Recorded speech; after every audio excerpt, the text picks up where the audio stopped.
Hi!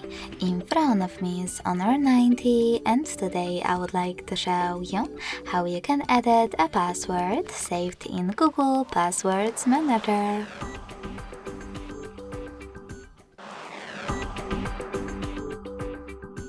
First of all, go into Settings and scroll all the way down to access Google section. Then tap on Autofill.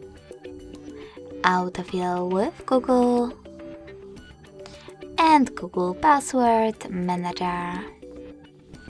Now to edit one of your passwords, click on the chosen one and enter your current login method. Then hit Edit button and make your changes. When you finished, select Save at the top right corner. So when I do that, as you can see, my password has changed.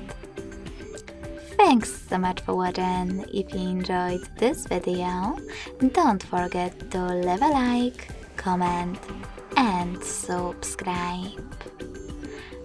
Bye!